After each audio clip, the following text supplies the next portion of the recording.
Hear ye, hear ye, hear ye. Welcome on and all to the Dukes of Gaming podcast.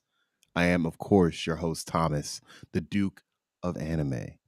And I am pleased to be here to talk about video games and the news surrounding them.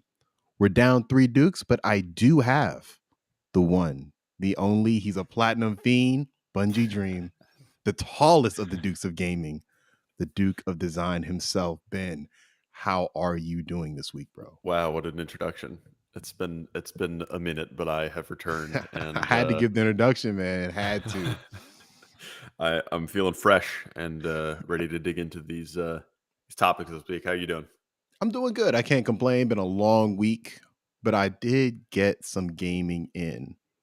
But I kind of want you to go first. What have you been playing this week, man? Well, it's been over the past few weeks. I've been away from my consoles, from my PC, from my usual. So I really only had my Vita with me, and I was streaming a little bit on PS Now as well. So I've been playing a smattering of weird stuff. The first of which is Final Fantasy VII, the original. I beat the game. I played through the whole game using like all the cheats on the new version that they As you put in should. there. As Yeah, you yeah. should. The 3x speed and skipping random encounters. I can't imagine how anyone played that game with random encounters. I don't know how I did either. I don't know how it happened. As a Absolutely kid, you think mind-boggling. as a kid you don't think about it, but looking back on it, that was crazy. Yeah, it's absurd, and I'm glad those fell out of fashion. Uh, yeah, so I really enjoyed it. I really, really enjoyed my time with Final Fantasy VII. I really have very few complaints about this game. I think it is just a special game, and I completely understand why so many are so gung ho about it, and why it made such a big impact on so many people. It's a surprisingly deep game, and I'm sure that is the case about a lot of these Final Fantasy games, or at least I've heard that that's the case about a lot of these. I will say that like I am excited to see how these themes and ideas get fleshed out in the modern remakes of this game, because while there are very interesting deep ideas happening in this game, they get brought up and put down. You know, it's not there's not time to explore them the way that I would expect there would be in the modern retellings. So I'm kind of like hopeful that they don't. I know that they stray. It seems like they're going to stray a little bit or potentially a lot from the original game in the remakes. I hope they don't go too far afield so that much of what's already happening here can be fleshed out and broadened. Um, so yeah, that being said, I'm definitely going to jump into Final Fantasy VII Remake very soon on PS5. That'll be a game I play over the early summer, and I'm itching to play another Final Fantasy game. And I got all your guys' recommendations about what you think I should jump on next. I'm not sure whether I think I will probably want to play whatever I play next on Switch or on Vita. Well, you're in luck because most of the prime time Final Fantasy games that I consider must plays are on Switch or Vita. Or I don't. Matter of fact, Vita does have a good amount of them. I don't think they. I think the Switch has the most in terms of portable consoles. So you're in luck. You have a lot to go off of. It's gonna be hard to follow up Final Fantasy VII for Yeah. me, just because I don't think story wise it's my favorite, because I do think after a certain point it does get to be just like another Final Fantasy game. Hmm. But I think it starts off very well, and I think that in terms of characters, to me, it has my favorite set of characters in a Final Fantasy game. Yeah. And yeah, I can't wait to hear your thoughts on the remake, because the remake is, I like to call it Final Fantasy VII Remix. Like, Mm. that's what I like calling it. To me, that's a more fair way to kind of judge it. But I'm interested to hear your thoughts about that. Which Final Fantasy are you thinking of going to next? Uh, I don't know. I think the one that I'm leaning toward most is 9, just because I've heard lots of good stuff about that one, and it's fairly accessible to me. And uh, just like looking at the aesthetic of the games, that one's the one that speaks to me most. None of them speak to me more than the aesthetic of Final Fantasy VII did, though. So none of them are like jumping out at me. It's like, oh wow, I really need to play this one. Um, I have 10 and 10 too on Vita, but don't. I have a feeling that I'm going to be in the detractor category of those games, and I don't really want to I, play those as my second Final Fantasy game. I think you will be too. Yeah. And just me, I refuse to replay that game, because I feel like if I replay it, I'm going to be in the distractor mode too, and I want to keep my memories of that game keep them positive. keep them pure. Right. I don't want to Yeah. corrupt them with my modern sensibilities, because I know Unsullied. I would shit on that game. In turn, when I heard, I think Alfredo had like a whole rant, and I Yeah. was sitting there listening to it, and I was like, I can't disagree with a single thing you're saying, but you're wrong though. Like, you're wrong. This game is a classic. But yeah, I wouldn't recommend that as your next one. If I were you, I would recommend 8 or 9. I think because 8 is it has a very similar vibe to 7, except there's a love story kind of attached to it, but it feels a lot like 7, except there's a much worse story and much worse characters. Mm, That's the only thing. And that's my thing with Final Fantasy in general. Like, after 7, the cast of characters you get in these games decreases. mm, I think 7 was, to me, the peak of their character writing and like character designs to me. Like, I don't think they've ever made a character as cool looking as Sephiroth. I don't think. hmm, I played a good amount of Final Fantasy. I haven't seen one that looks as cool as like Sephiroth or Cloud. yeah. So yeah, it's gonna be hard to follow, but I definitely would say 8 or 9. I think 9 is the more well received. So maybe go with that one. And it's the most successful. I think it's on everything. Mm. So Yeah. It's funny. We talked recently a good bit about like Berserk's influence on FromSoft and on Elden Ring, but like definitely Final Fantasy VII. clear. Cloud and Clearly. Sephiroth. It's like yeah, Clearly. yeah. It's so clear. And look, it's weird to me because you would have to say it's one of the first games that took Berserk as an influence, because Final Fantasy VII came out in 97. Hmm. Yeah. Berserk, I mean, I think the prototype came out in 88, but I don't think it came out as like like a weekly release until like the early 90s. And so and back then, like Berserk wasn't like this huge monolith of manga. You know, Yeah, definitely.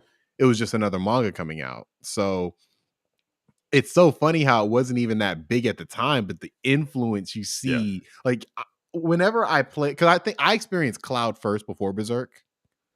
So it's almost like to me, like, oh, Guts is emulating Cloud, but it's like, no, Mm, no, it's the opposite. Like they're from the Buster Sword right. to just the cold demeanor, but he actually cares about people. You know, it's like there's so many of those things there. They are still fundamentally different characters, Yeah, yeah.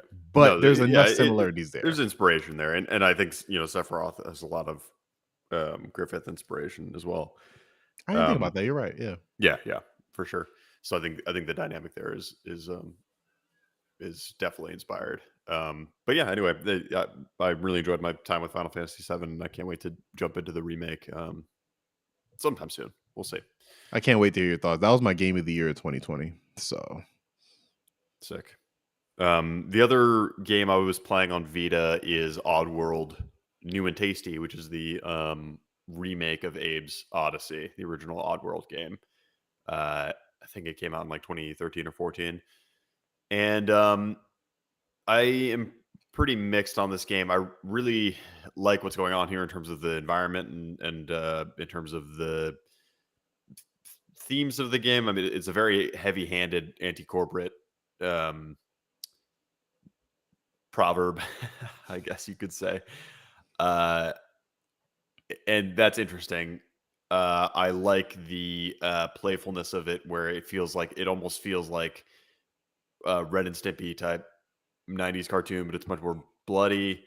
Um, I don't really love the gameplay though, and we've talked about games like this before. I guess the actual name for this genre is cinematic platformer, which is frankly useless description in my opinion.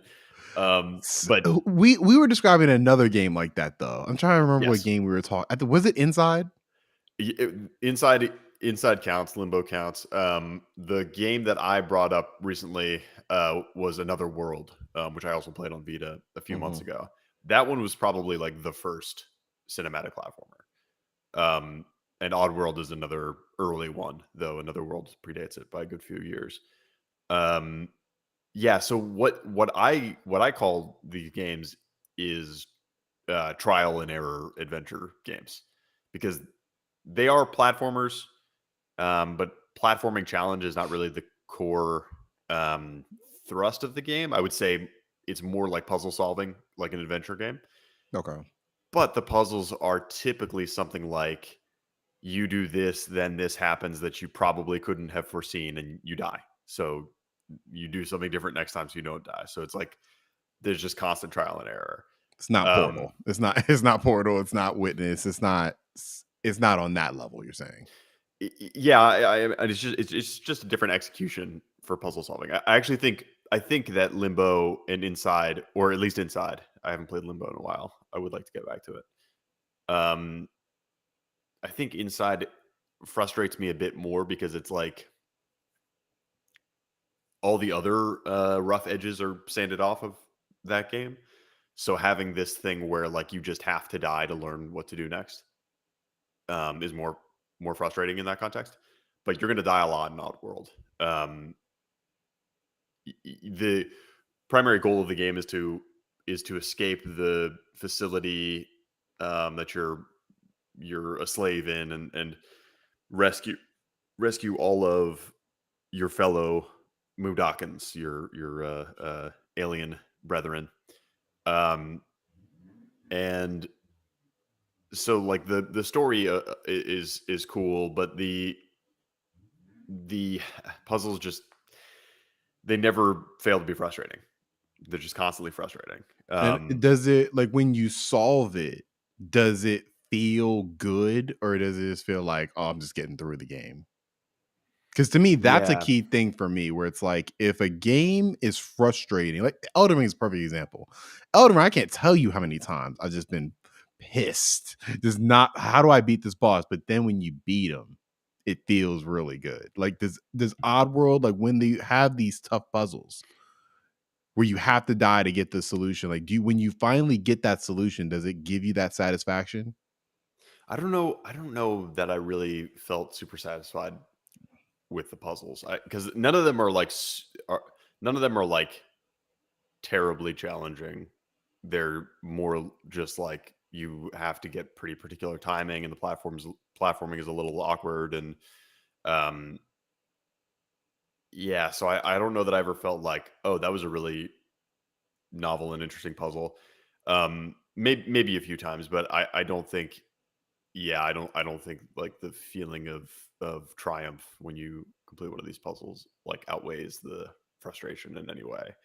The Mm. thing that did get me through the game was enjoying the narrative backing of it and wanting to see what came next. Frustratingly though, I was not not very good at the game, and also not very good at seeing when there were optional areas. Like there's optional areas littered all throughout the game that you have to find, and then you have to solve a puzzle to rescue all the Medakans in that area. Uh, and I missed like most of the optional areas, so I ended the game with like a really low savior score. Saved very few, so I got the bad ending, and it was like very unsatisfying. Oh, that sucks. I will Well, say I am interested enough in this franchise. This is the first Oddworld game that I've played. I am interested enough in this franchise to try the new one, Soulstorm, on PS5. I think, from what I understand, it's more of the same. But if the gameplay is less frustrating and clunky, because this game is pretty clunky, and you have to work around that. If Soulstorm is less clunky, I think I'll enjoy it a good bit more. is it But yeah, a I'm is it not a in a rush 2D to play it. platformer, or not platformer, but 2D cinematic platformer? Yeah, it's sort of 2D.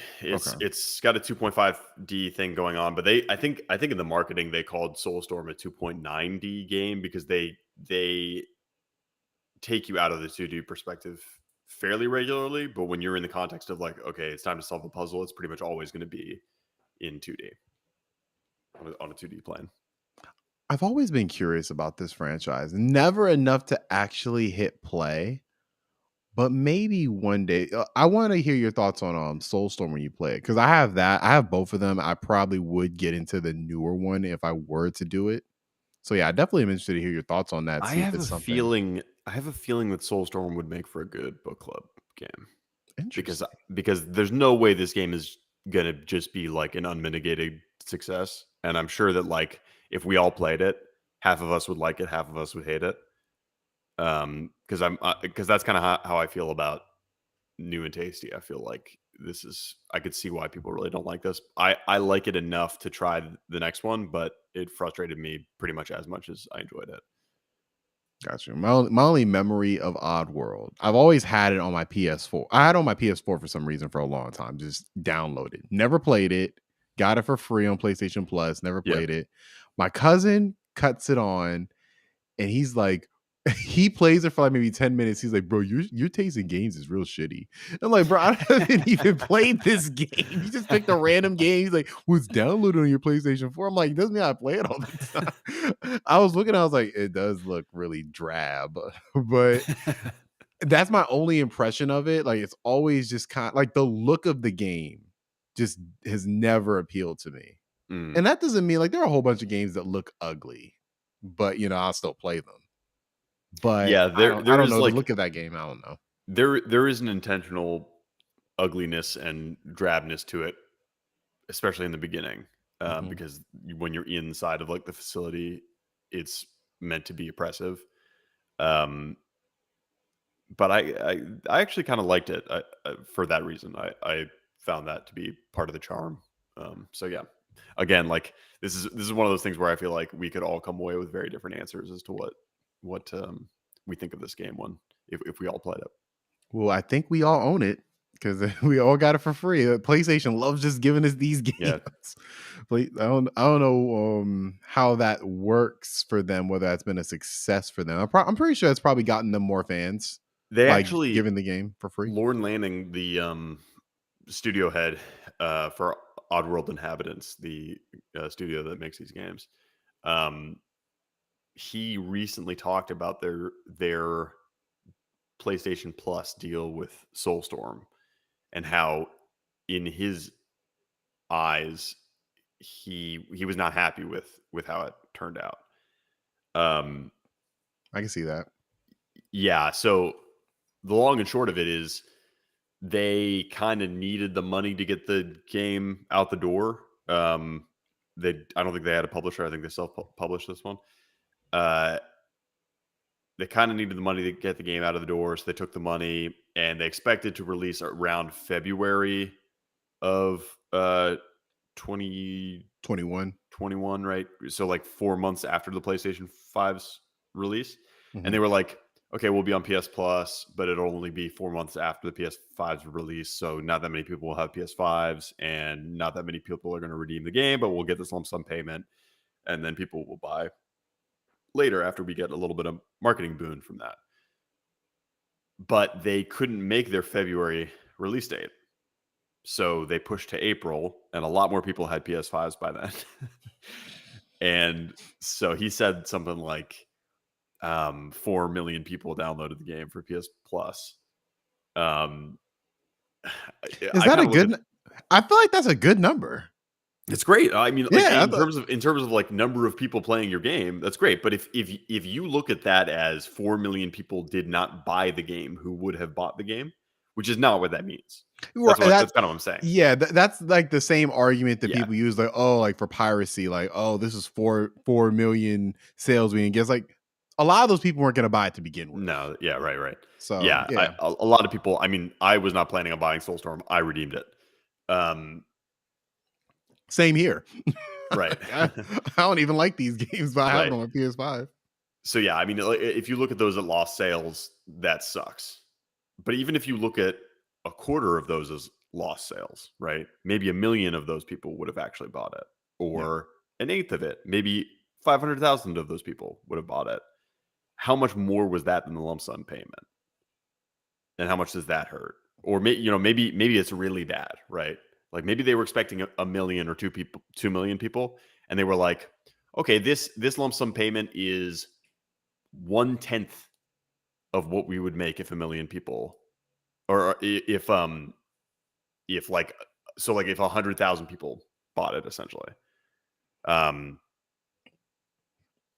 I just yeah, and then they see that like 4x of what they were even expecting it to be over, and they're like, oh no, I yeah, just think of it like for me. When's the last thing I'll say about it? Like, why go with PlayStation? And just for me, when I think of PlayStation, I don't think indie games. And I look at Odd World as an indie game, an indie franchise. I don't know many of these type tier of games that PlayStation supports. Like, it seems like Odd World's the only one. And I'm like, why would like I feel like if you put Odd World on Switch, that would be I feel like it would have been a little more successful. I think it did launch on other platforms just recently. I'm not sure if Switch is one of them. I But don't yeah, there think was it also is. I I'll think check. there was also a window of exclusivity in there that was part of it. That's probably also part of the reason they were like, oh no, this was not a great deal. Like if they had gotten all that extra marketing from Soulstorm and then it had been available on Xbox, that could have driven a lot of sales, or Steam. Right. But I think it only just came out on those platforms recently. Uh, yeah, that is a good point. The exclusivity window is different. And it's Although and wasn't also and just for me, like it's really not about the exclusivity in terms of I feel like getting exclusivity is good for some games, but Sure. I feel like different companies work for different Yeah. developers. And Yeah. I think Xbox even would have been a better fit. You put this on Yeah, Game Pass day one, it's like I think that because when you put it on like PlayStation does not really support indie games like that.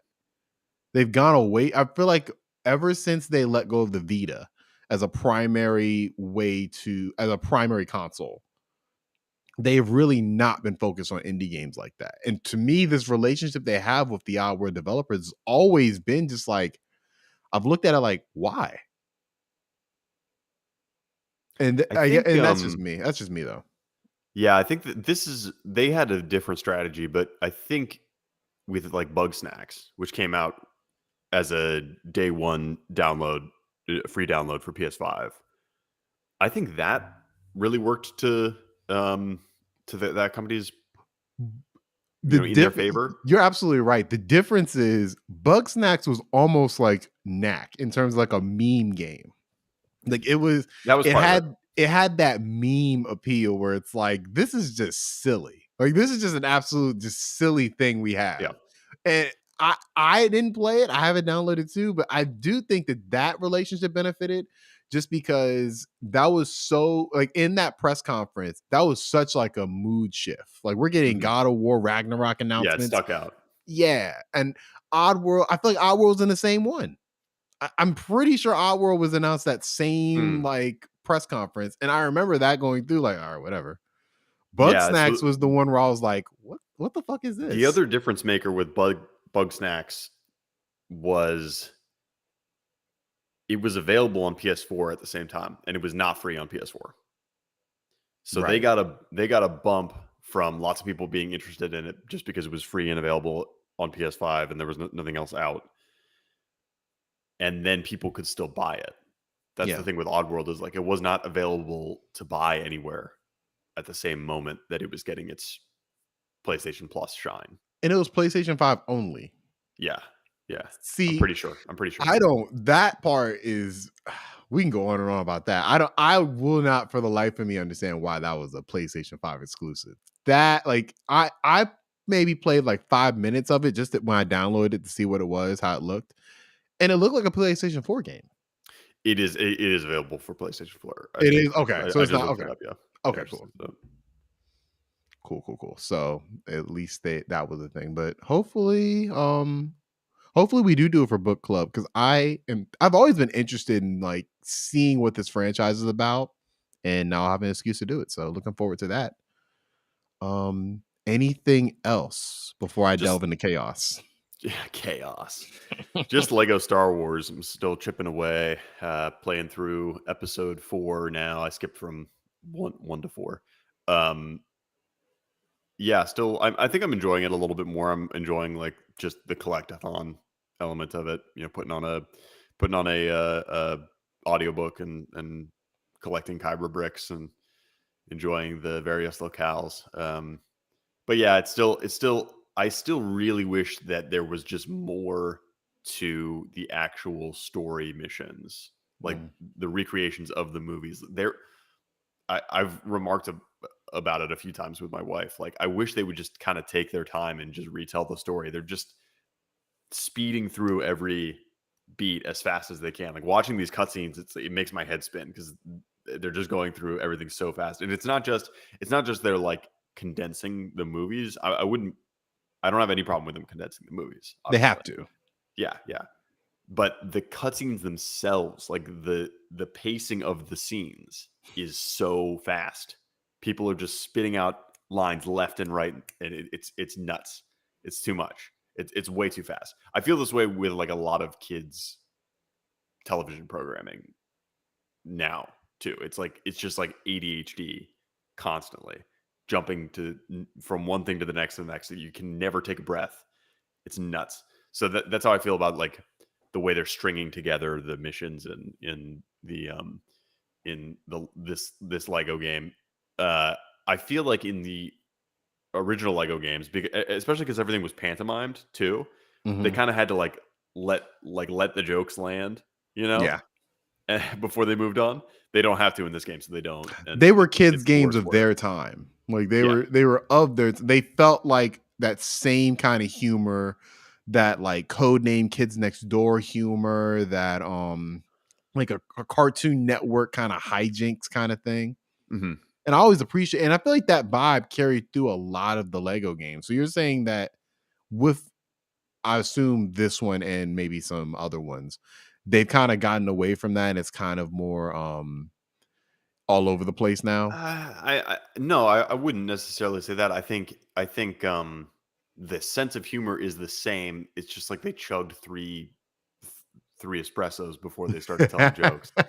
That's a You good way know, to put it. which I do think is like I do think that is a function of what is fashionable right now in kids entertainment.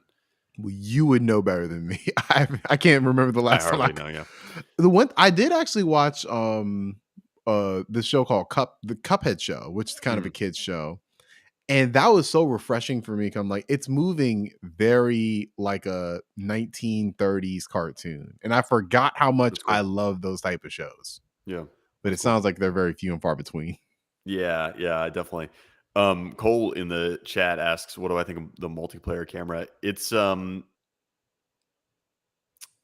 it split It's screen? okay. It is split screen down the Okay. center. So yeah, I don't know. It doesn't. It's not horrible. It's definitely usable. I think if I recall correctly, the original Lego Star Wars, It didn't have I the think split screen. It yeah, was the original you one were didn't you have. were only like it was like one level, and if you got too far, you can't see the other It would, like, person. drag you. It would drag Yeah, you along, yeah. yeah. But didn't they get to a point where they would start doing dynamic split screen where if you got you it would stay together mostly, and then if you got too far away, then it would split off rather than dragging? I think they did that in the second Lego Star Wars game, so I don't think it was that long. Which one is that? The complete Original saga, trilogy. the original I trilogy. think they started doing it in that game. I the thing is, I don't think I played that one multiplayer. I played the first one multiplayer, and yeah, I remember it was not the greatest experience, but as a kid, you just kind of accept it. Every game's a 5 out of 5 when you're a kid. So yeah. Oh, Um, poor Cole. Unplayable for yeah, his it's kids. unplayable. Oh, I'm not sure why it's unplayable just because there's not enough field of view. Yeah, that's I feel like if anything, it would be better to play with your sibling because there's less argument about like stop pulling me, like that kind of shit. I, yeah. I used to get into that with my sister all the time when we were playing the original game together. Because you're just on your own. You can wander around wherever you want, independent of the other person, within the confines of that level, that stage. So yeah. Okay, why I will be picking this game up when it's on sale. I just refuse to pay 60 for it. I just refuse. But I did not pick up Lego Star Wars, but I am killing chaos. I have been playing Final Fantasy Origins Strangers of Paradise. Chaos. Killing chaos. I swear, Ben, I swear. 30 minutes into the game, I heard chaos like 40 times. Like they said chaos at least 40 times. This game is almost like a fever dream. I don't know if I love this game, if I hate this game. It's just an experience. Do I recommend it? No. I don't recommend it. It should not be your next Final Fantasy game. Stay far away. I feel like you need to have an appreciation for Final Fantasy like as a franchise before you even like attempt to play this game. Because Yeah. this game is just I feel like we're going to get to the end of this console generation and this game will resoundingly be the worst looking PlayStation 5 Oh no. game or Xbox Series X game. It's going to be the worst looking. It's This cross-gen, right? Yeah, it's cross-gen. Yeah. I think it is. Yeah, it is. I'm sorry, it is. This looks horrible. I don't Mhm. understand why it looks so. It honestly, like, it boggles my mind. Like, What engine is it on? I don't know. That's a good question. Matter of fact, it's so I have to look that I'll look up. it up. Thank you. It's so blurry. It Final Fantasy VII Remake on my PlayStation 4 looks 10 times better than this game on PlayStation 5. It doesn't make any sense. The main character, he looks fine, but all the side characters look weird. And the whole environments just look really grainy. I don't know what it is. That's my big negative with the game. The combat's not bad. The combat is pretty standard. It's worse than Neo's combat, which is the same developer, but the combat's fine. Coming from Elden Ring, it feels pretty terrible. But yeah, I I'm in awe of how wild this story is. The story just goes all over the place. We talk about killing chaos, and then I remember I was just not even listening to it at one point, and then I just look up to my screen, and he says, "Wait, does chaos not exist?" And I was like, "Wait, so we've been talking about chaos this whole time, and chaos doesn't exist?" Well, Chaos is just a concept. It's not a right. person. And I was like, you know what? I'm just gonna play this game. I don't care about the story anymore. And I've beaten 2 areas, and already we're at chaos is just a concept, Oh essentially. my god. So definitely not a Last of Us. Definitely Yeah. not a Final Fantasy VII. You could be Nowhere. playing Elden Ring. My main thing is I spent $60 on this game. Like that's You the gotta ring it. main thing.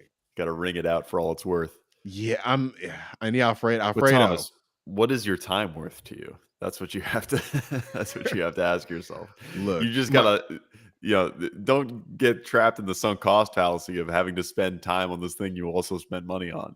It's just no, let it's the not money even lie. that. It's not even that per se, because that I used to care about that a lot, but really just like if I'm having fun with a game, I don't care. It could be 10 hours. Like if Yeah. I'm having fun, I'll pay the 60.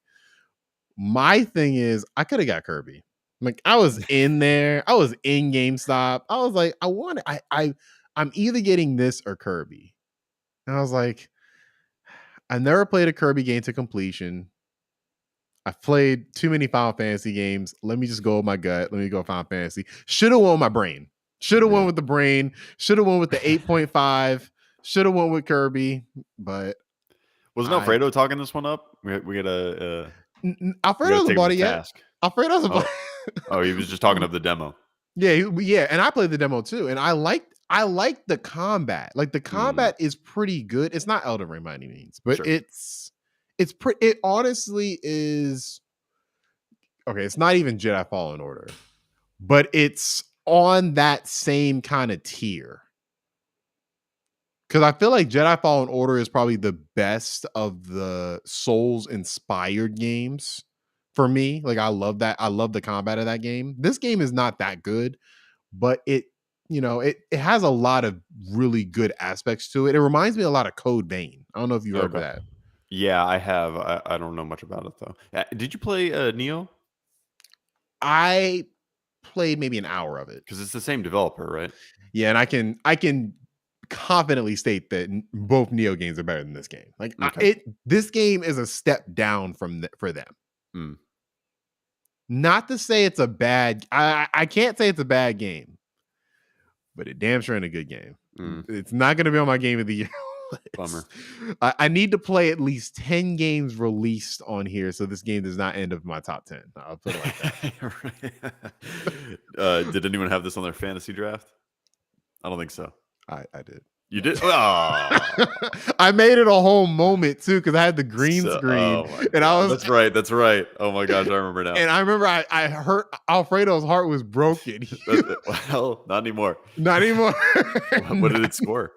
It scored a 77. So it wasn't. You got some points. You got some. Yeah, I got 3 points. It wasn't a dumpster fire, but it makes my whole board look horrible because all my games are coming out later in the year. Right. Like all of my games are like winter, like fall releases, except for this one. Yeah. It's just a bad grade on my score. You haven't lost yet. Haven't lost yet. But besides that, a better game, but not much better game I've been playing has been Nintendo Switch Sports. I picked this up yesterday. I've been working out pretty much every day using Ring Fit. So I was very curious to play this and see like, is this going to be an upgraded experience from what I remember of Wii Sports Resort? Yeah. Which I hold in high regard. I think, in my opinion, that's one of the best games ever made. I love that game, especially when you put the Wii Motion Plus on the the Wiimote. I thought that game was really good. Played endless hours of tennis. And so getting this game doesn't live up to that. It's not that. It's fine. It's honestly very overdue. I don't know why they didn't have this game on track to be at launch for the Switch. I feel like that's a missed opportunity. I feel like if this was a package, yeah, so it's all good. And the thing is, 1-2 Switch, it wasn't even packaged in. It was like it's a $60 game. Like that to me is the biggest like what the fuck things I've ever seen Nintendo do. Like the Right. gall, Right. like the gall of them. But this should have been that game that was released alongside the Switch. Hmm. Um, it's it's fine. Like I can't say anything negative about it. The online experience is a little laggy, which it's not the best experience to have with, a game like this where it's very precision based and very like timing based. Yeah. And so I played a little bit of soccer, which is the new mode. Pretty fun. It's the one mode that actually had me put up a sweat because you actually do have to kick the ball Hmm. and you have to use the leg strap with it. And so Interesting.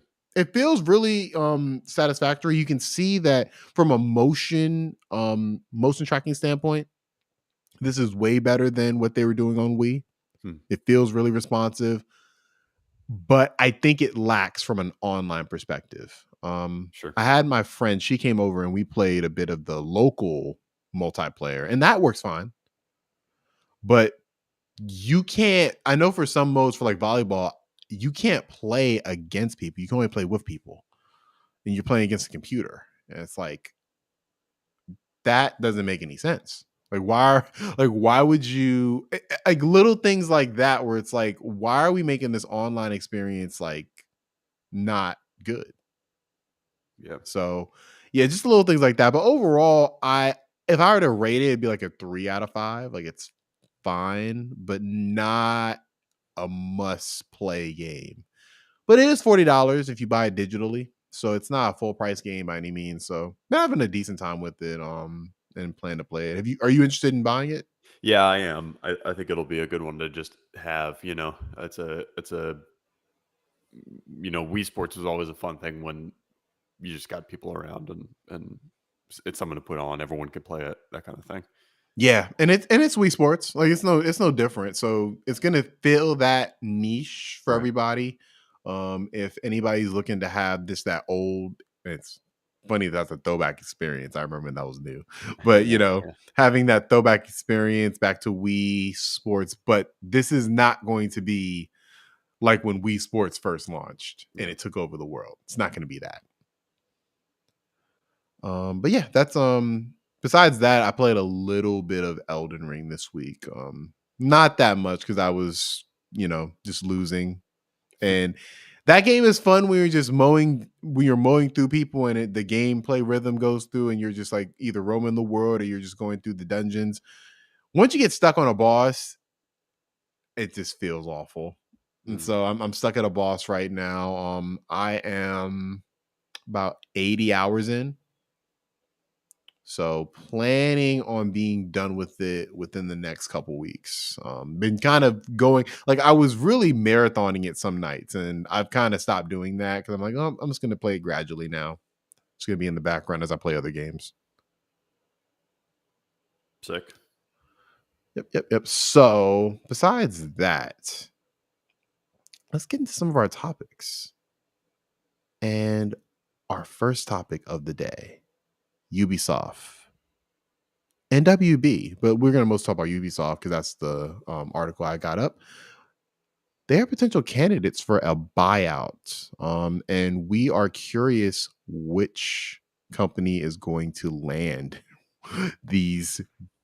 There's a lot of IPs with these two Yeah. companies. There's a lot, like, man, I think Warner Brothers is a little different because I don't think they're selling their IPs, obviously, because they're Warner Brothers. You can't sell Batman, can't sell all this. So you're gonna be selling the rights to make the games, kind of like how they do with Star Wars, I assume. Ubisoft, I Yeah. think, is a different thing where IP is included and everything, like the whole company would be for sale. Does that sound about right? Warner Brothers does have quite a few studios though that they own, and quite a few good ones. In fact, I think pretty much all of their studios are pretty damn good. Mhm. Um, so it is kind of interesting to me, like how there's a possibility that there's a split there where the IP stays with the parent company and the talent gets spun off essentially, with some sort of contractual agreement that whoever acquires WB Interactive can use WB's licenses. But for Ubisoft, which is the more material acquisition potential here, I think, at least as of right now,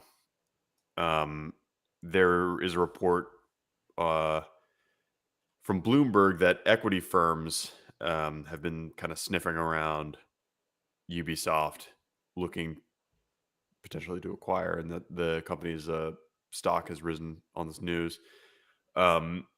This comes after only a couple months after Yves Guillemot, the CEO of Ubisoft, says that they are open to being acquired. This is something that they're thinking about, and that was interesting too because he said that prior to anyone being interested. So it seems like that may have kicked off this interest. So as of right now, there's to be clear, there's no gaming companies that we know of that are in talks to acquire Ubisoft. It's these companies that include Blackstone and KKR, which are both equity firms. So yeah, but that does mean that they're for sale, and we could see them snapped up pretty quickly, especially if one of these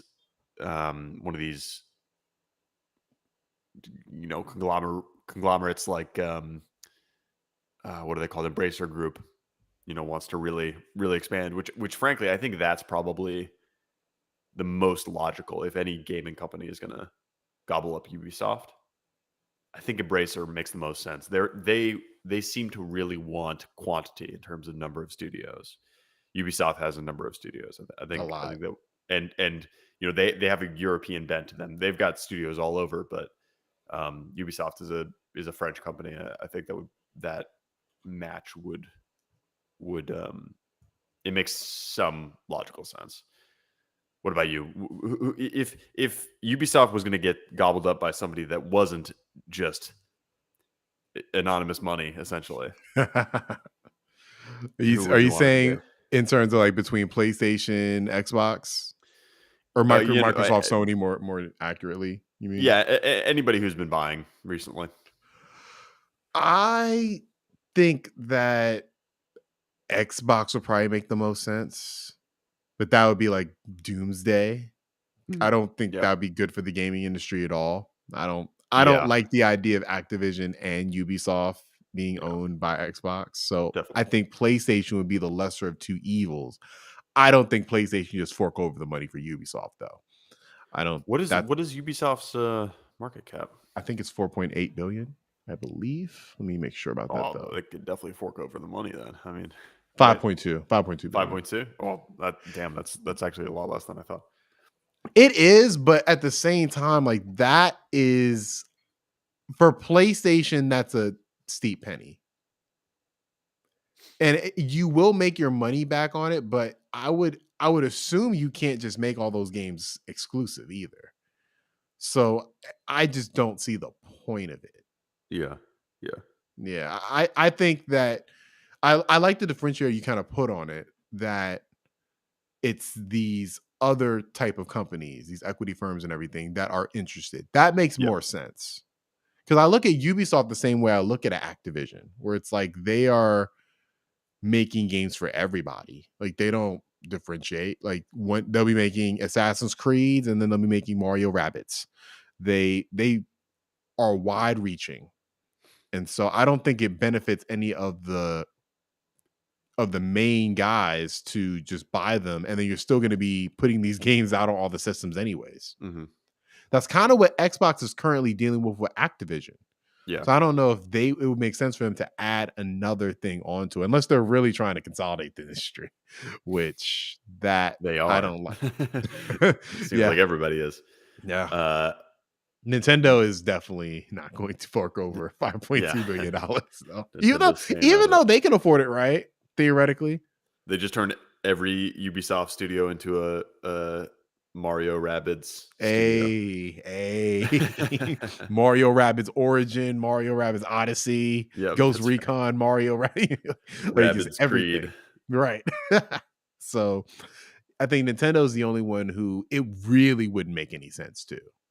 But Yeah, and yeah, I don't see one of the console makers gobbling up Ubisoft. Like I said, I think Embracer makes the most sense here, but it, it right now it seems as though there aren't any video big industry players that are interested here. What's Embracer the is latest? Swedish, right? I think so. Not maybe not Swedish, but they are Scandinavian, I believe. I So can't believe I was right. They're they're Swedish. Swedish. That Nice. was I knew it was. I knew it was an S. I didn't. I do Swedish out though. So okay. So they're a Swedish company. Yeah, I think what you're saying makes a lot of sense. I think that them being purchased for their money making potential, not exactly their IPs. I think that makes more sense. I think it's going to be they get purchased and it's business as usual. I think that Ubisoft is kind of they figured out their like release schedule ish of how they like get their games out. Ghost Recon pretty much is, you get a division every couple years, you get a was not Ghost Recon. Tom Clancy. Like the Tom Clancy stuff I would assume is their biggest franchise, and they just have those almost on like a yearly release at this point. I would guess that like makes them the most money. And that's probably their most valuable IP. Well, And no, I mean Assassin's Creed definitely is. I think still. then Tom Clancy? Yeah, yeah, yeah, definitely. Really? Like, because I just assume because Tom Clancy, that is so many different games. Right, but none of them sell the way that Assassin's Creed does, predictably. Really? That is Yeah, yeah. that's shocking. I mean, I believe you because I mean, Assassin's Creed is big name. I just always assume like if you combine them all because you think like Division, you think which one call it Ghost Rainbow Six. Recon, Rainbow Six. I'm missing one. But yeah, it's like I would assume all of those combined would be bigger. But Assassin's Creed is pretty big, so you're probably right. So yeah, between Assassin's Creed, Tom Clancy, missing one. They have a whole bunch of like little and Watch Dogs stuff like that. They have interesting IP, but I don't think there's no Far Cry. IP that I think Sony or Microsoft be like, we want that exclusively. Yeah, Far Cry is probably the one that you were missing. There we go. Thank you. Um, I feel like Ubisoft is at a bit of an inflection point, especially after Far Cry 6.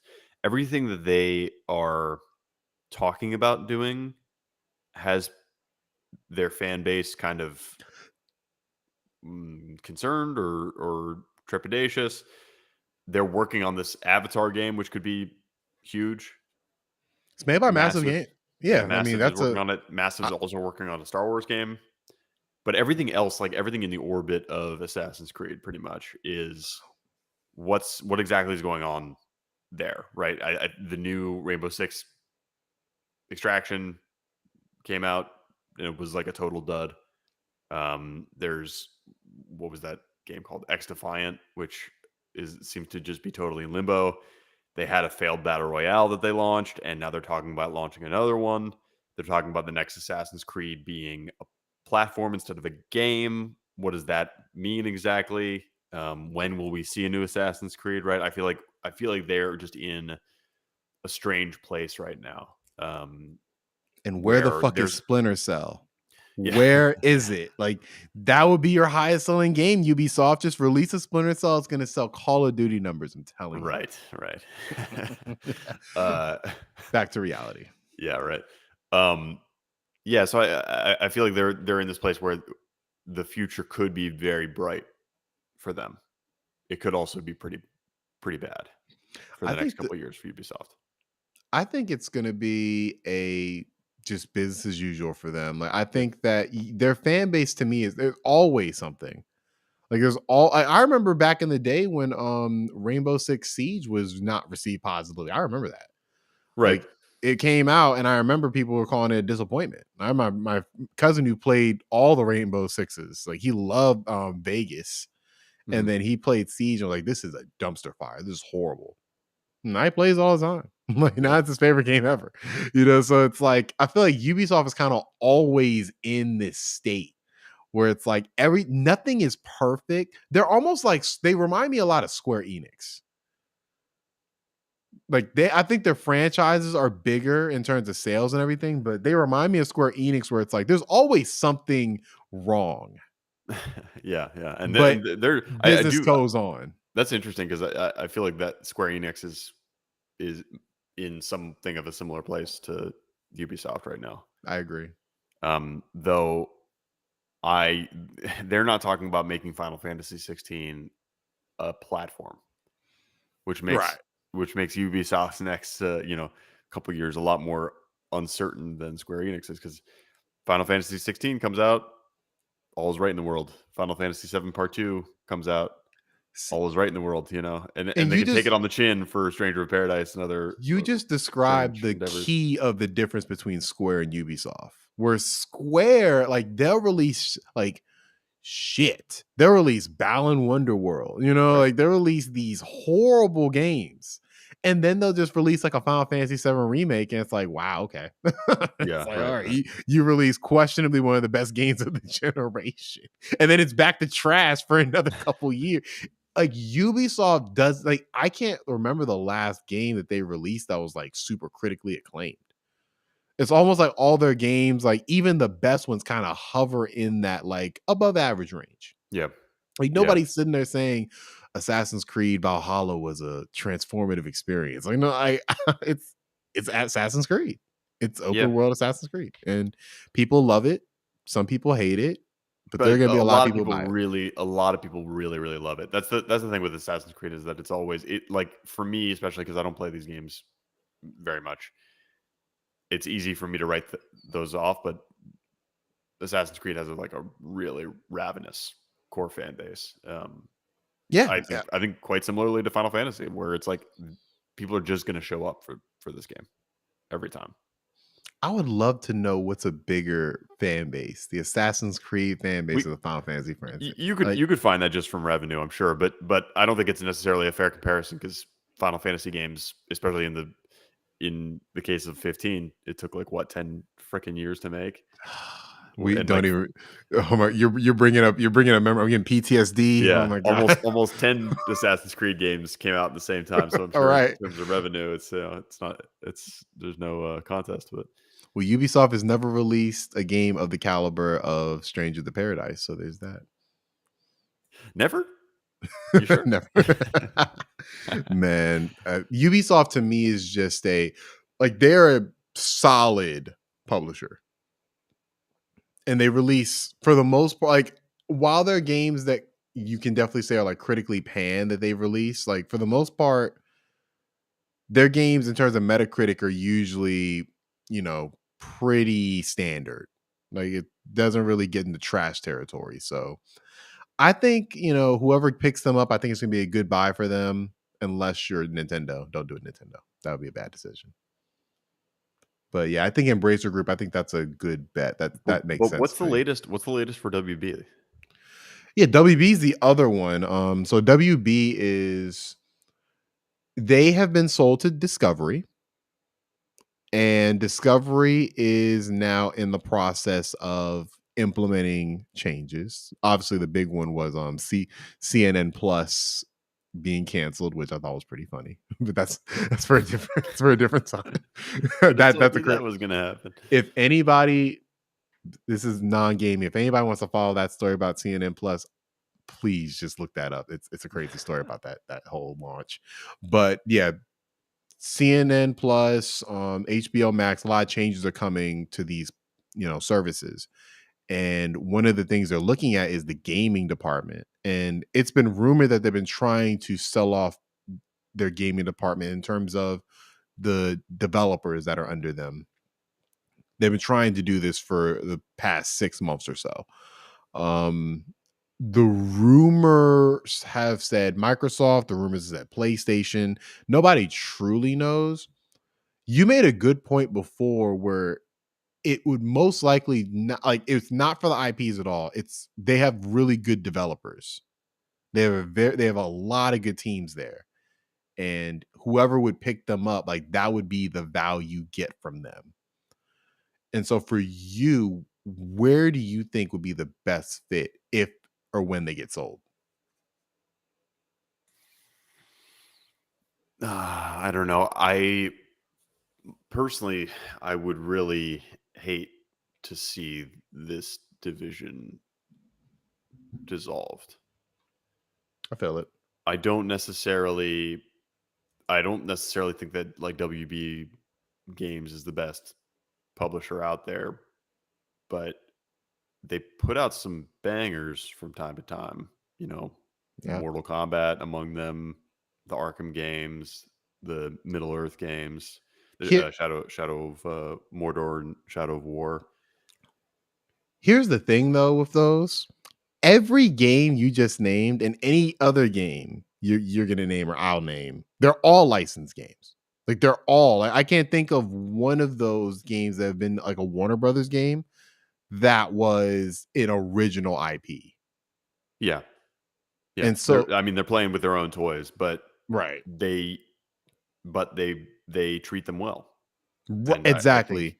And I would love to see these teams either work on some new IP or some different IP. I think that would be really good for a lot of these teams. Cause I think a team like Monolith, like to me, they're like the hidden gem of of Warner Brothers. right. They made those two Shadow of Mordor, Shadow of War games, and then I haven't heard from them since. Yeah, they're working on Wonder Woman now. R- Oh yeah, you're right. I forgot about that. And so it's like, what would happen with that? Like, Yeah. if they got sold, like, would that game now be whatever exclusive? Or it's like a very weak because like there's games that are still being developed. I know not Infamous, Injustice Yeah. 3 is currently being developed, and that's from NetherRealm. And Yeah, all of this makes me think, and we've talked about this before. I mean, like I think I mentioned it earlier. I don't see an acquisition of these studios where they're completely separated from the IP like immediately. You know, Mhm. part of that deal I think has to be okay, we're gonna manage these studios, we're gonna manage the releases, but you're gonna license us the IP to use. So Rocksteady can continue making Suicide Squad, and WB Montreal can continue making Batman games, and this Wonder Woman game can get out the door at Monolith, and NetherRealm can still use the Joker in Mortal Kombat and Batman and all that kind of stuff. Um, it doesn't because it doesn't make sense for these teams that have had expertise with these IPs for so long to just completely undermine that, right? I feel like whoever's looking to sell WB Interactive is looking to wants to make sure that they don't have to deal with video games anymore. Right. Which means give the IP, give exclusive license to whoever buys the studios. Um so yeah, who buys the studios? I'm I'm very curious. Do you think it's limited only to like PlayStation, Microsoft? Cause like, would they just sell it? Like, cause the thing is, the key here is the developers to me, not because you're not getting the IP. You're only getting the developers and the right to make the games that have already been agreed to. Like, I don't, cause I feel like I'll ask you this. NetherRealm, or not NetherRealm, Rocksteady. Like Rocksteady is probably the biggest name of all the studios, I would assume, right? Just off the art strength of the Arkham games, Sure. you Sure. release 3 games that are pretty critically Yeah, acclaimed to a you certain could probably extent. argue between NetherRealm and Rocksteady. Yeah. Yeah. NetherRealm probably nets more because those Mortal Kombat games sell really well and Injustice sells pretty well. But yeah, between those two. Would you play a new IP from Rocksteady? Yeah, definitely. I Definitely. would too. And Yeah. I think that's the value. Like I think that those developers they've made a name for themselves. The problem is there's only 2 of them I feel that have that name value. Where they could release a new IP and it would immediately like you put the That's Rocksteady interesting. logo up and it would still like you would So get a pop. I'm guessing you're referring to Rocksteady and Monolith. Are you referring to NetherRealm? NetherRealm too, because I mean, I feel like Yeah, with because the I Mortal, think I think I, NetherRealm for sure. yeah, I think the Mortal Kombat games, they because I remember Mortal Kombat on PlayStation 2. That was a sad era of Mortal Kombat games. Sure. Like it was not looking good. And then But NetherRealm comes, they're definitely back. yeah, like Yeah. they're the best they've ever been, in my opinion. Yeah. And that's because of them. Right. Injustice is like I like the first two games. They obviously are following the comics kind of, but they've done a really good job just making those games. So I think if they made a fighting game with brand new characters, you put the NetherRealm logo beforehand, I do think that there's value in that. Hmm. Yeah, I mean, the Mortal Kombat, there's no there is no way anybody buys NetherRealm without buying the Mortal Kombat IP, just on a granular level. I There's no mean, way. There's no way. maybe, to me, that's a maybe because I know Warner Brothers doesn't want to sell the IP. Like, I don't think they're going to want to sell any IP at all. Like, they're going to want to have all this IP, like basically how Disney has it with Star Wars, where it's like, yeah, we just let everybody makes the games. Like we own Star Wars, but we're gonna have the games continue to be made by different developers. The difference is we only associate Mortal Kombat with this one developer. Yes, and also, the creators of Mortal Kombat, well, namely Ed Boon, is still, at the studio. Like the Right. lineage is there.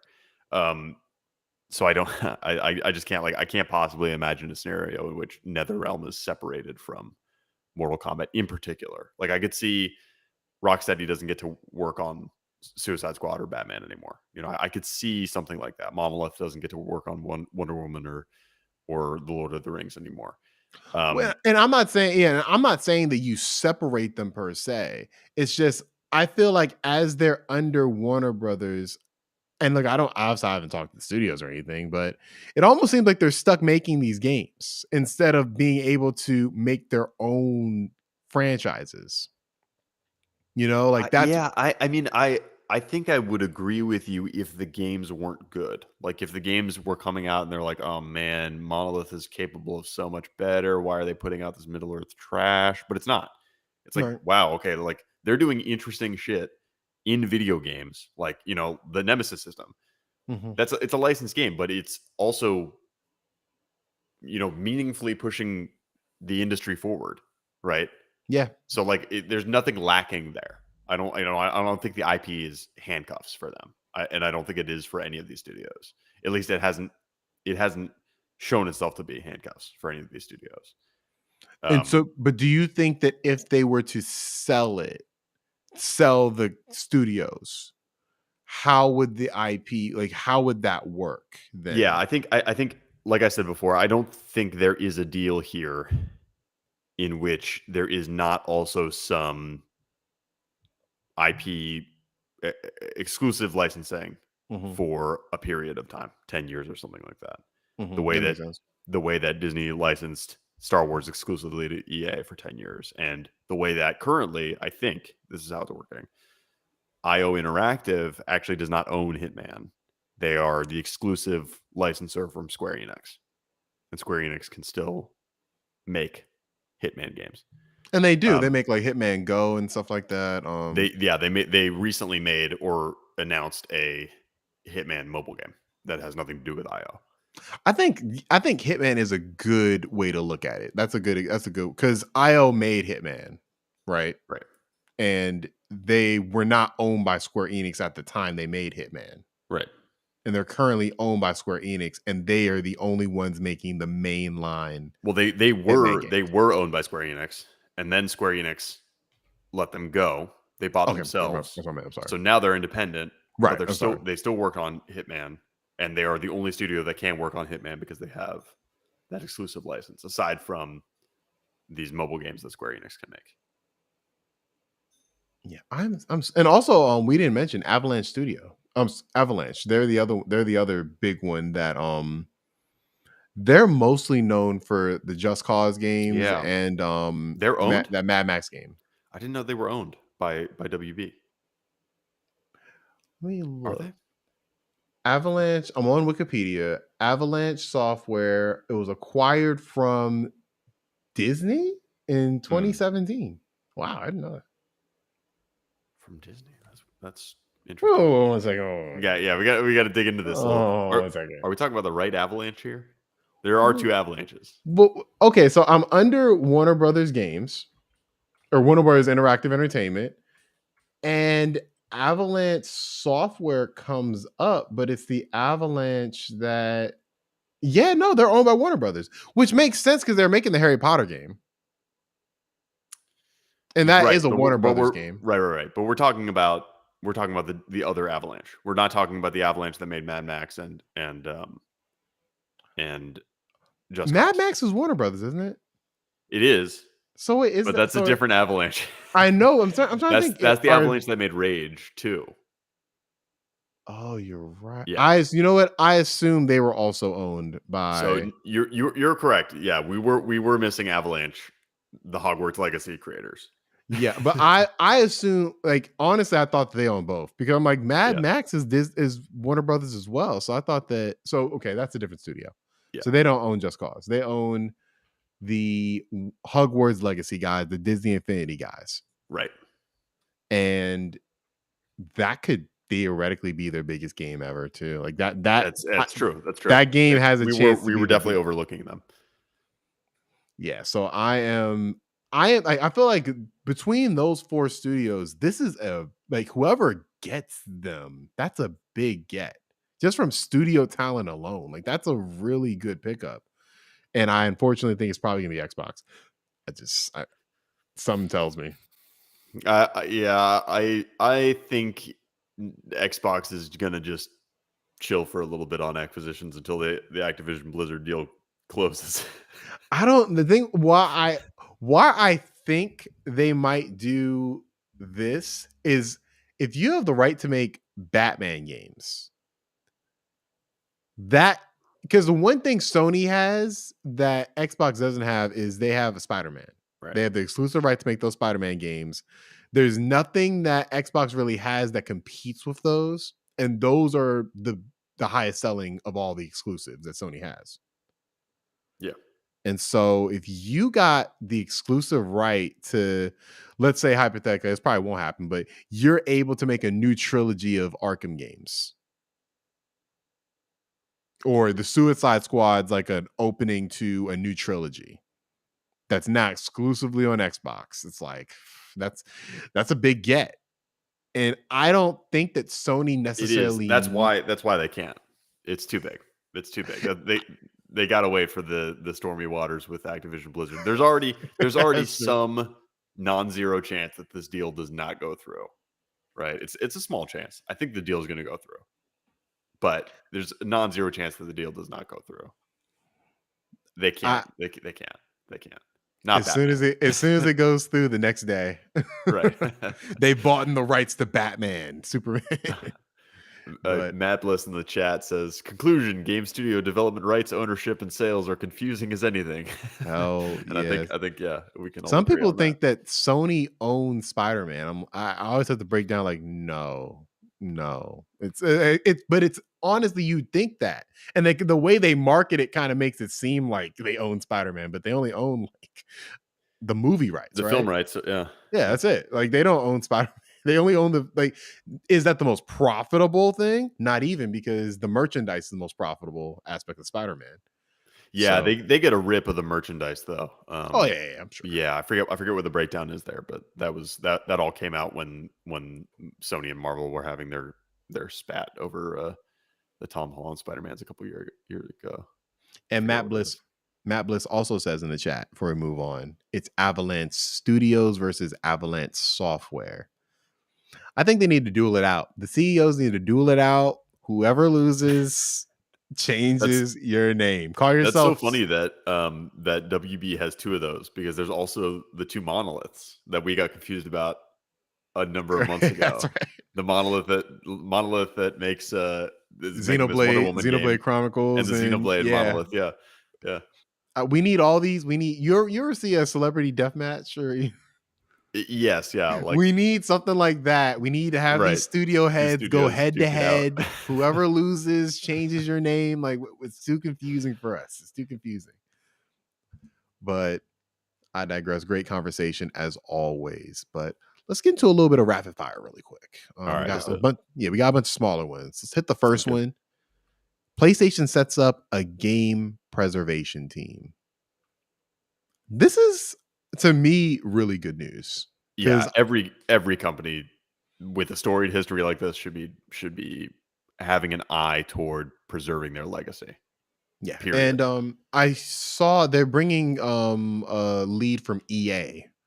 If I remember his name, but they're bringing somebody on to head this, and I really hope that it is successful because the one thing about game preservation is there's not a lot of money in it. Yeah. Like it's probably more of a sunken cost as opposed to something that's going to benefit them financially. Yeah. Well, I mean, hopefully they found a way to monetize it with PS Plus now. I hope so. There's, being able to add a couple classic games to the collection every month or two. That's been Nintendo's MO right now for their I guess subscription offering. So I feel like there is money there now. That is an enticing thing for me, for people who missed out on the legacy of these platforms and who are interested in them. I don't think it's as much of a sunk cost as it used to be. I hope you're right because as somebody who loves old games, but I've always hated how inaccessible a lot of them are. And whenever I'm looking on the internet, like, how do I play this? Like, oh, well, you have to illegally download it and do all this. It's like, I wish it was just accessible from the company themselves. Like, I would rather give them money as opposed to just finding a ROM or something. Yeah. And so, if they can make that as easy of a process for us gamers to experience just history, I think that's all for the better. Nintendo's been doing a better job, but Nintendo is the one who I look at the most. Like, you need to do better. Like, you just need to do better. Like, there's too many games that are locked on systems and will never get to you. Most people will never get to play them ever because Nintendo just refuses to, do any. Like, there's a whole bunch of Game Boy games that are almost like you'd have to buy a Game Boy to play them if you want to play them legally. Although there was a leak recently that GB and GBA games are going to be coming to. Yeah, Uh, that is next. Hopefully, yeah. I feel like we are due for that announcement probably within the next couple months Hmm. because it kind of tracks. I feel like it's been like a year and maybe a little less than a year since they announced N64 games. Yeah. Yeah. It hasn't been that long.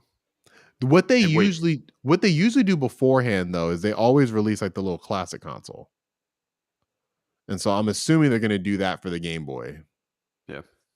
And so who knows what that will look like. And Matt Bliss also says because they make money not for archiving in history. That is very true. I think I feel like the government needs to step in. I feel like we don't treat I feel like the government doesn't treat video games the same way as they treat like movies and books. Like we have a archive. We have archives. We have it's a whole entire thing of it, like we have. And video games have kind of not been seen as that. And I think that is that's something that I wish we would explore a little more. Yeah. Definitely. All right. And our next rapid fire. Let's get to the next one. Upcoming Star Wars Jedi Fallen Order 2 has been not officially, unofficially confirmed for next year, 2023, next gen only. I'm excited. It's weird because I feel like we have like 20 Star Wars games that are supposed to be coming out within the next like 5 years. Yeah. And I don't feel like that's an exaggeration. There's a lot of Star Wars games. This is the one I'm pretty sure is going to come out probably. Like that tracks. Like first one came out 2019. 2023 sounds about right. Have you had any history with Jedi Fallen Order? Yeah, I played the first one. I platinumed it. I really enjoyed it. I was not over the moon with it, but I really liked. Um, I, I liked the exploration, and I really enjoyed the combat. I was just I think more than anything, I was just really happy to have an unqualified good Star Wars game, right? Yeah, I think it's to me, and look, I like Knights of the Old Republic. I do. I think Don't say this is it. the best Star Wars Don't game. say it. Just because Knights of the Old Republic, I love that game. Played a lot of it. It did not age well. So good. It did like the So good. combat It does aged not perfectly like a age. fine wine. Maybe you know what? I might get it on Switch. I feel like if I play it portably, it might work better. It just feels weird on my 4K TV putting this game on from 2004. I'm just like, oh god. Play it on Switch or on Yeah, mobile. I It's think great on playing on mobile. Switch. Yeah, I think I might play it on either mobile or Switch because it probably will fit better there. Playing on Matt my Bliss TV, in it looks bad. Matt Bliss in the chat says they need to pick for Jedi Fallen Order. They need to pick a game mechanic, not Soulsborne narrative, world loop, third party I, combat. in the words of my favorite director, Quentin Tarantino, I reject your hypothesis, Matt. I agree. I They need more I focus. I agree that they love need more focus. I love the fact that it was like a jack of all trades. It reminded me a lot of Uncharted. Because Uncharted had, I remember Uncharted was great to me because there's so many, especially Uncharted 2, there's so many different games that I saw in Uncharted. It reminded me of it was like a combination of like a little bit of Gears of War, a little bit of Tomb Raider. It had all these elements in it that I loved. I felt that Jedi Fallen Order kind of hit that same thing where it's like, okay, it has Uncharted climbing, it has Soulsborne combat, it has like a God of War s like not even God of War s. It has like has a really good story. I felt um I like the fact that it was kind of a jack of all trades, master of none. But I understand wanting to kind of hone in on one of those things. That was your kind of you and Matt are kind of saying. Yeah, I mean, they did nothing.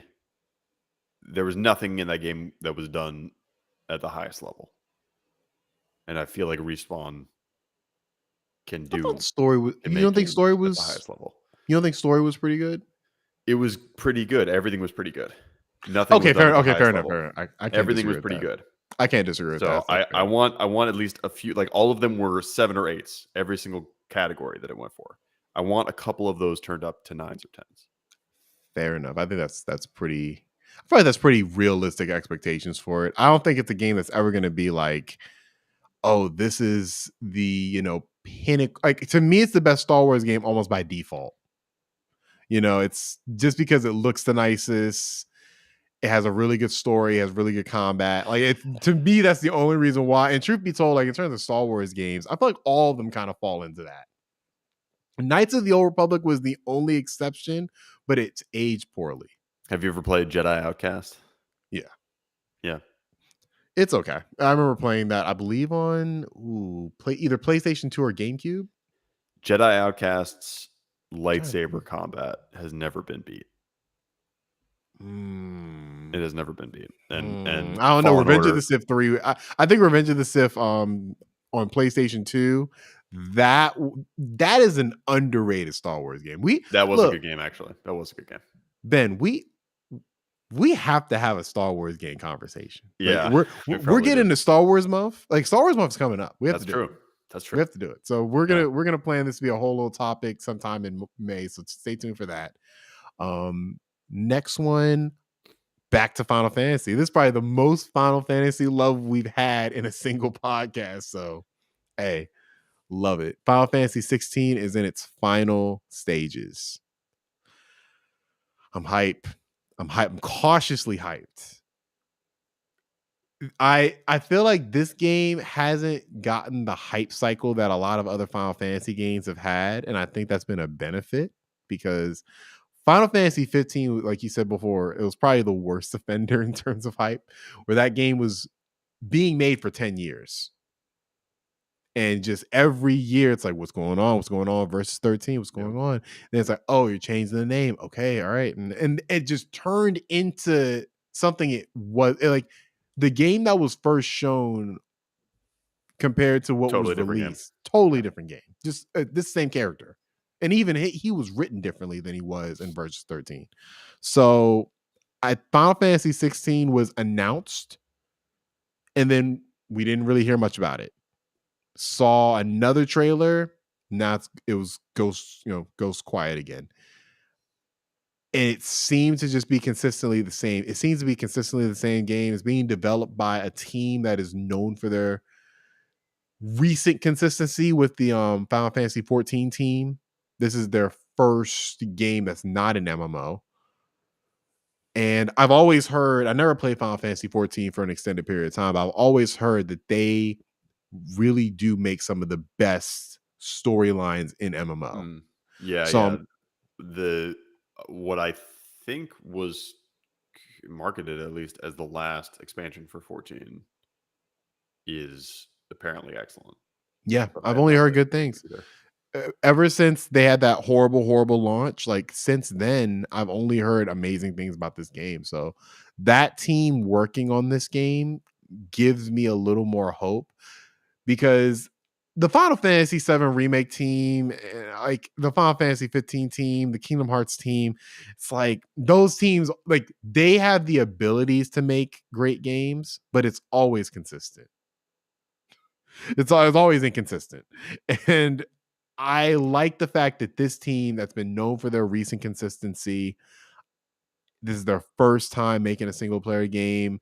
The story looks like it's going to be a lot different. It's going to involve the summons a lot more than the other games have. You remember summons, right? Yeah. So if you can tell in Final Fantasy 7, the summons in those are like they're just kind of there. Mhm. There's like it's happened. It's just like one of those things where you have to like turn your mind off. It's like, why are they there? They're summons. Right. And that's pretty much been the case in all the Final Fantasy games. I didn't play the original like 1, 2, 3, and 4.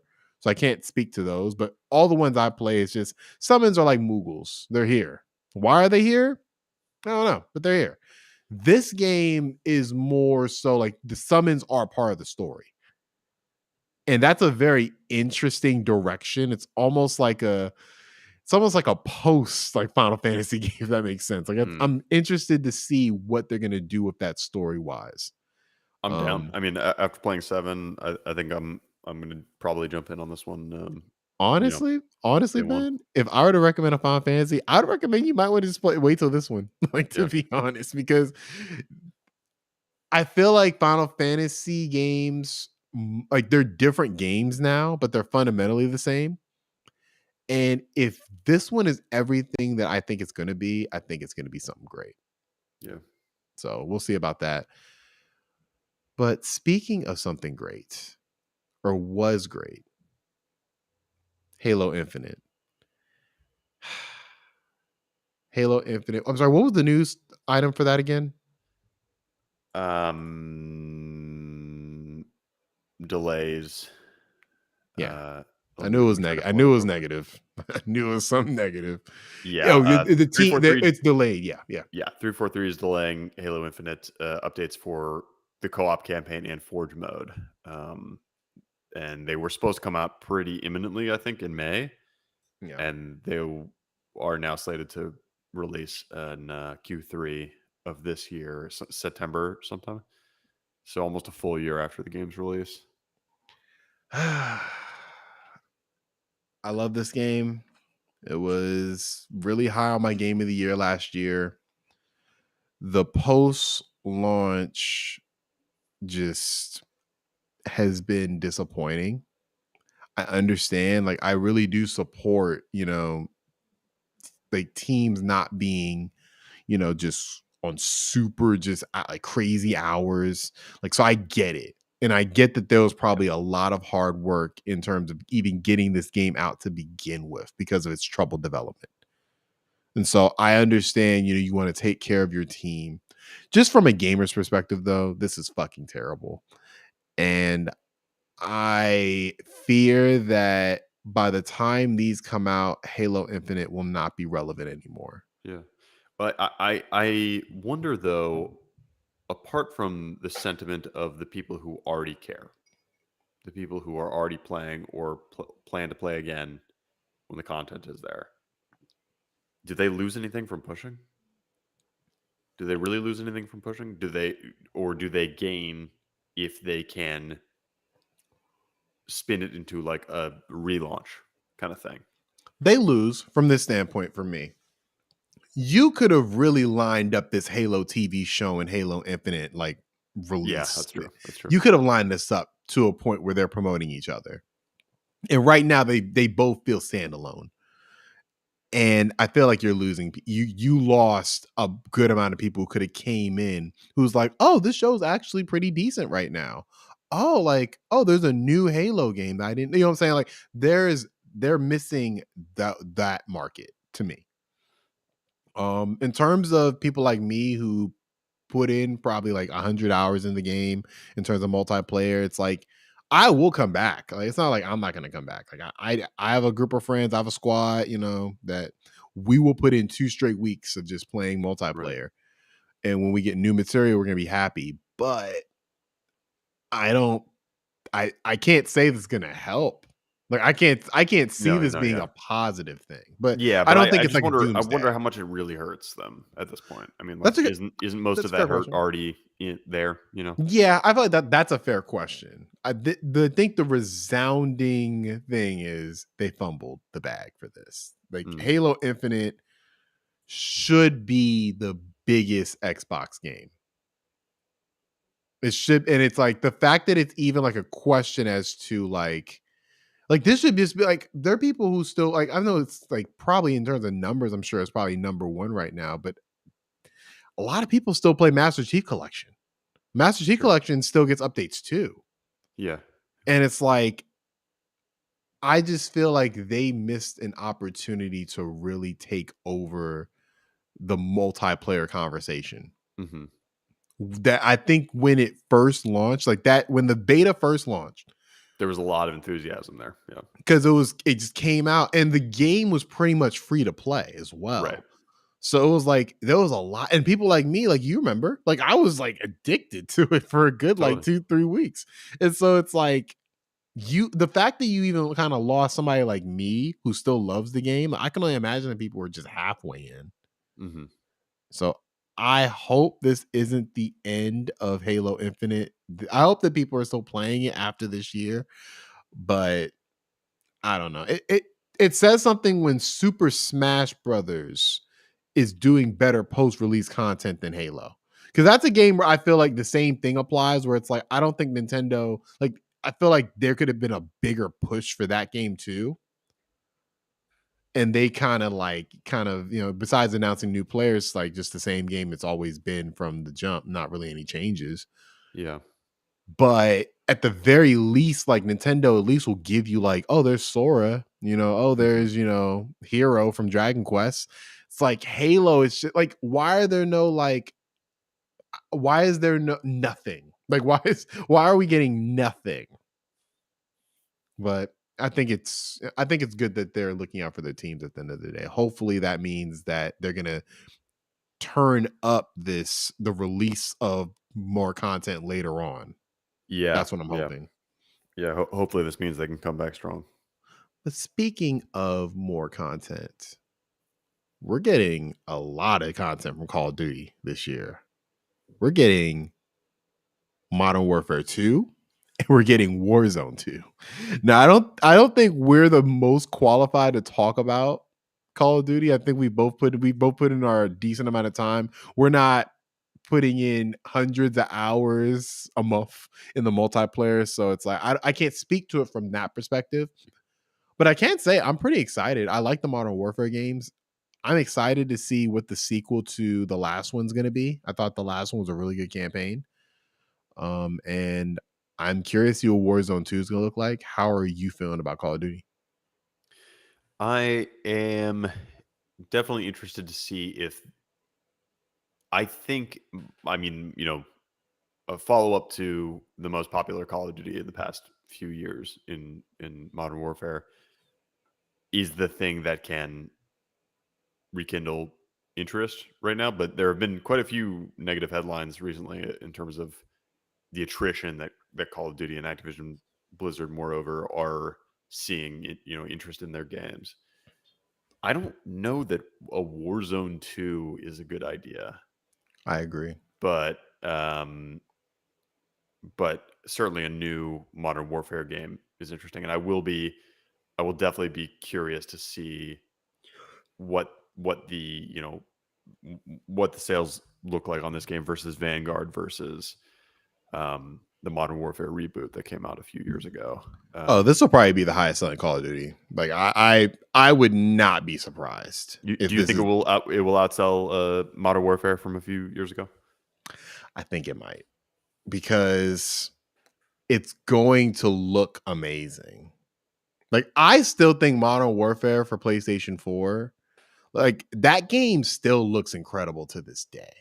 Like, the new one's going to look, because it's going to be very marketable. One, the Modern Warfare name just sells. Yeah. And I think if you're packaging it along with Warzone 2, because remember, Modern Warfare didn't launch with Warzone 1. Like, they launched like months apart. If Yeah. this is coming out around the same time, like, I think that's just like a perfect storm, especially also the fact that this is going to be the last Call of Duty game on a yearly schedule. So Why why split the player base away from Warzone to a new Warzone-ish thing? Because we're calling it Warzone 2, but it's not necessarily even a battle royale, right? yeah, I think that it's more so, I feel like it's going to be a big ass upgrade to Warzone 1, where I think that Warzone 1 might not even exist anymore. Like, it's going to be a big ass update. I don't think they're going to just have two games. I don't see that, because that, to me, Yeah. that doesn't make That doesn't make sense. any sense. Yeah. I think making this a big update where it's like you'll still have, like, Warzone as what it was, but there's going to be some new game mode or something like that. Like, I think that's sort of, I don't think there's going to just release Warzone 2 and still have Warzone 1 be this thing. I don't, Yeah, that to me doesn't make sense. yeah. They gotta basically overwrite it. I mean, it's got to be the same Right. ecosystem. It's got to be like Yeah, Fortnite, where it's just a new paradigm for Fortnite, but there's no old Fortnite that you can still go back to and exactly. scratch for But Fortnite's a fan base. completely different game than what it was when it first launched. So I Right. think I feel like they're going to follow that model more so than just releasing Warzone 2 while you still have Warzone 1 killing it. So, but I think this is going to be the highest selling Call of Duty game, just off the strength of the fact that all the other Call of Duties, like, I would like to see the sales after another Call of Duty is released of the older ones, Yeah. because Call of Duty is almost like a Madden, where it's like, you're going to get high sales and for those first 11 months. And then when the next one, or I'm sorry, first like 8-9 months. And then when the next one gets announced, I'm assuming that those sales kind of dry up a little bit, because everybody's focused on the next one. There's not going to be a next one for another 2 years. So you're going to get 2 years worth of hype for this game.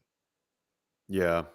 So I think from that standpoint, it's probably going to be one of the, if not the highest selling Call of Duty, it's going to be up there, because the Modern Warfare name sells. It's almost like a franchise. It's almost like the Final Fantasy VII of the Call of Duty franchise, Yep. where it's like Final Fantasy VII almost feels like another franchise within Final Fantasy.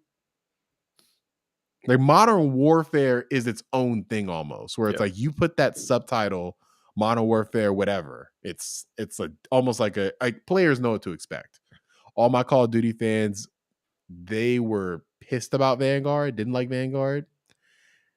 Just anecdotally, they're just super hype for what this is going to be. And hell, I'm super hyped too. So I am out of our rapid fire. And besides that, I want to thank everybody for listening or watching the Dukes of Gaming podcast. Again, you can listen to us on your favorite podcast service or watch us on YouTube and Twitch. Leave a like, a review, a comment, anything to help support the show. You can even email us at therealdukesofgaming.com at Gmail. I'm sorry, therealdukesofgaming at gmail.com. Have your question read live on air through Cole's mailbag. Hit the bell as well to get notifications when we release our latest on YouTube. We post everywhere, every week. So make sure you start your week right with the Dukes of Gaming. And with that being said, I bid thee farewell.